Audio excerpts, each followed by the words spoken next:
Hello বন্ধুরা, আমি শাকবন্ডিল। এখন আমি করবো রায়হান রাফি পরিচালিত চরকি ওটিটি প্ল্যাটফর্মের নতুন ওয়েব ফিল্ম আমলনামার রিভিউ। এই পার্টিকুলার সিনেমাটার ভালো দিক খারাপ দিক নিয়ে আলোচনা হবে আজকের এই ভিডিওতে। গল্প সম্পর্কে স্পয়লার না দিয়ে যদি একদম সংক্ষেপে আপনাদেরকে বলি, এখানে আমরা দেখতে পাচ্ছি গল্পের শুরুতে কামরুজ্জামান কামুর যে ক্যারেক্টারটা, তাকে কিছু লোক বাড়িতে এসে তুলে নিয়ে যাচ্ছে। যারা বাড়িতে এসে তুলে নিচ্ছে তারা নিজেদেরকে আইনের লোক বলে দাবি করছে, এবং এই যে লোকগুলো তাদের লিডার এখানে জাহিদ হাসানের ক্যারেক্টারটা। কামরুজ্জামান কামুর ওয়াইফের ক্যারেক্টারটা এখানে প্লে করেছেন তমা মির্জা। খুব স্বাভাবিকভাবে স্বামীকে এভাবে ঘর থেকে তুলে নিয়ে যাওয়া হলে স্ত্রী আসল সত্যিটা কি সেটা খোঁজবার চেষ্টা করবে। তমা মির্জা ঠিক সেই কাজই করছেন।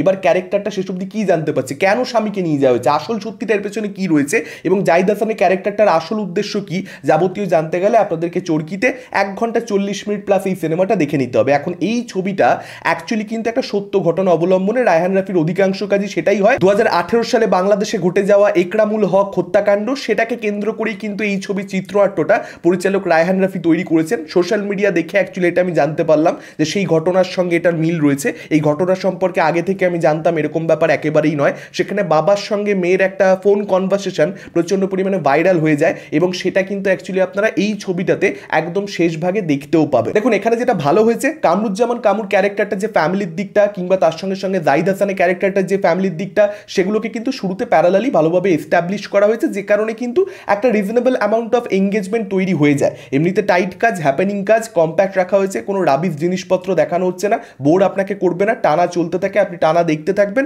মজা কিন্তু পাওয়া যায় কাজটা দেখতে। ইনফ্যাক্ট রায়হান রাফির ম্যাক্সিমাম যে আমরা ওয়েব ফিল্মগুলো দেখি তার থেকে কিন্তু এই কাজটাকে আমি একটু হলেও বেটার বলবো, এর এঙ্গেজমেন্ট ফ্যাক্টরের জন্য। মানে এই চরিত্রগুলো জীবনে কিন্তু ইনভলভ করে দিতে পরিচালক পেরেছেন অডিয়েন্সকে।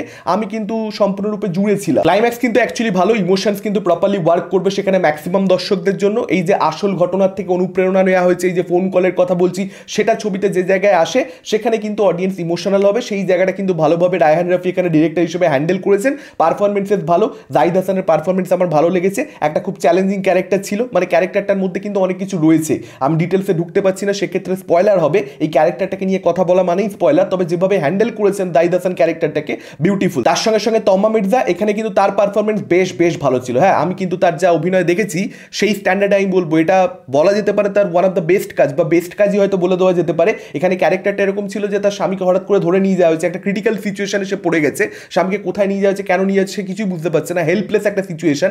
সেই দুরবস্থাতে যেরকম পারফরমেন্স দেওয়া দরকার ছিল, একটা ওয়াইফের ক্যারেক্টারে যে ডিমান্ডটা ছিল, সেটা কিন্তু দুর্দান্তভাবে তিনি পুল অফ করতে পেরেছেন। এবং কামরুজ্জামান কামু, তার ক্যারেক্টারটার মধ্যে যে একটা সিম্পলিসিটি, একটা খুব ভোলে ভালা ব্যাপার, সেটাও কিন্তু অভিনেতা খুব সুন্দরভাবে ফুটিয়ে তুলেছেন। যে মেসেজটা এখানে দিতে চাওয়া হয়েছে আলটিমেট ক্লাইম্যাক্সে, যে পাপ বাপকেও ছাড়ে না, সেটা আমরা সকলে জানি, এবং সেটা কোথাও একটা একদম হাতে নাতে যখন ফল পাচ্ছে একটা পার্টিকুলার ক্যারেক্টার, সেটা স্যাটিসফাইং। কোথাও একটা ক্লাইম্যাক্সটা ইমোশনাল হলেও কোথাও একটা বা স্যাটিসফ্যাকশনও রয়েছে, একটা গুড নোটে কাজটা শেষ হয়, এবং মিউজিকের কাজ কিন্তু ভালো। তো এগুলো ভালো দিক ছিল। তবে এটা যে অ্যাকচুয়ালি এক্সট্রাঅর্ডিনারি কোনো কাজ হয়ে গেছে, বিশাল কোনো একটা গল্প, এরকম গল্প একেবারে আমরা দেখিনি, একটা ফাটাফাটি চরম কাজ হয়ে গেছে, তা নয়। কিন্তু এটা এমনি একটা একবার দেখলে আপনার ভালো লাগলো, আপনি ভুলে গেলেন, সেরকম একটা কাজ হয়েছে, খুব বিশাল কিছু হয়ে যায়নি। এবং কাজটার মধ্যে যেটা মূল সমস্যা সেটা হচ্ছে প্রেডিক্টেবল। মানে আমার কাছে কিন্তু কাজটা প্রচণ্ড পরিমাণে প্রেডিক্টেবল, মানে কোনো পয়েন্টে কিন্তু আমি ভাবছি না আর অন্য কিছু হয়ে যাচ্ছে, সেরকম হচ্ছেই না। মানে যা ভাবছি এক্স্যাক্টলি সেই রুটেই গল্পটা হচ্ছে। ইনফ্যাক্ট লাস্টে গিয়ে যে টুইস্টগুলো রয়েছে, সেই টুইস্টগুলো তো খুব জলবৎ তরলম টুইস্ট, সত্যি বলতে। একদম শুরুতেই আপনি বুঝতে পেরে যাবেন যে কি অ্যাকচুয়ালি খেলাটা হতে চলেছে, এবং সেটাই গিয়ে শেষে হচ্ছে। তো সেটা কিন্তু এই কাজটার বিশাল বড় দুর্বলতা, যে হাইড করতে পারেন টুইস্টের ডিরেক্টর। হ্যাভিং সেড দ্যাট, এটা বলতে হবে যে রায়হান রাফি এর থেকে অনেক খারাপ কাজ অ্যাকচুয়ালি চরকিতে করেছেন, যে কারণে এক্সপেকটেশন আমার অনেক কম ছিল। সেখানে একটা ডিসেন্ট কাজ হয়েছে, একটা বেটার কাজ হয়েছে। আপনাদের কি মতামত, যারা দেখেছেন ডেফিনেটলি আমাদের কমেন্ট করে জানাতে পারেন। এই ভিডিওটা ভালো লাগলে লাইক করতে পারেন, শেয়ার করতে পারেন। আমাদের চ্যানেল নতুন হলে চ্যানেলটাকে অবশ্যই সাবস্ক্রাইব করতে পারেন। আজকের মতন টাটা, চোখ রাখুন পরবর্তী ভিডিওতে।